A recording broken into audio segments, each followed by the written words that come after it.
everybody, it's Annette from The Art of Intuition, and today we're going to revisit telepathy. I've had a lot of questions lately about telepathy, so we're going to reopen this topic and look more into whether we're transmitting, whether we're receiving, and how to be clearer about what we're transmitting and receiving. So first thing on telepathy is a very human word. It merely means that you are reading the energetic field around you. You're doing it constantly, all the time, on a subconscious level. We're always reading the field.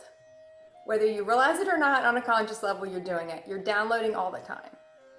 That's why some people might say something to you and you feel like they're not telling you the truth, because you feel like they're not telling you the truth. You know deep down that that's not true. It doesn't matter what the words are, you feel it's not true on some level. And that's because you're reading the field. Our human likes to call it, we're being telepathic. But we're always telepathic. We're always doing that. So when someone asks me, am I receiving or am I transmitting?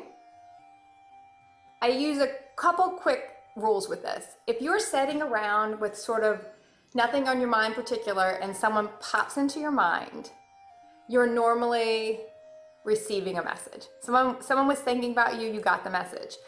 It doesn't mean they were doing it at that exact moment, because you pick it up when you pick it up. There's no time or space, they just sent a message and you picked it up. Now I think nowadays, because we've got rid of a lot of distractions and there's not a lot for us to sit there and really mull over nowadays, we're picking things up easier because we're in a different brainwave state. Normally we're in a beta wave state and we're running around all the time trying to get a lot of stuff done. We're very busy, we're not picking up on things. We're not in that intuitive state. We're not in that state right before we drift off to sleep or when we're sleeping. We're in a hyper state and we're not picking up on it. We're too worried about surviving while we cross the street. We're not thinking about the other stuff. So I think now we're picking up on stuff a lot more because we're not as chaotic up here right now. We're clearer and we'll be able to pick up on more of the subtle things. Now, for instance, if I'm thinking about someone a lot, I know I'm transmitting. And I know that person's picking up the message on some level, whether they're getting it at the exact moment or not, I know they are. Now, I will always tell people, if you feel like you're really thinking about someone a lot, and then, of course, it starts working both ways. You're thinking about them, they are thinking about you, and they're picking up and transmitting, so we're all kind of doing it simultaneously.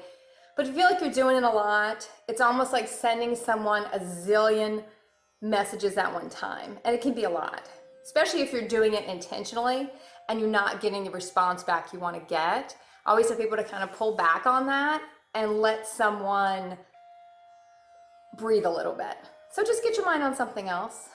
You know, try to redirect your mind if you feel like you're doing it a lot and you're not getting the response back you want to get back.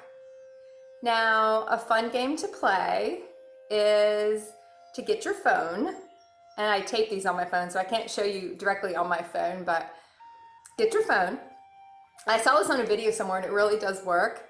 And write the person's name you want to talk to down your phone, and then make a circle.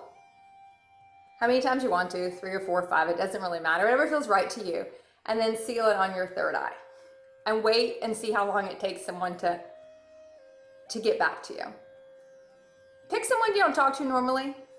Pick someone that would have no reason not to talk to you, because a lot of times we'll pick someone we really want to talk to, but we're afraid they might not want to talk to us, and that can cause a little interference in the transmission. And it's normally not that they don't want to talk to us, but we have walls up around us about wanting to talk to them. So it's more us, really. It's always us. So look at how clear your transmission is and how pure it is.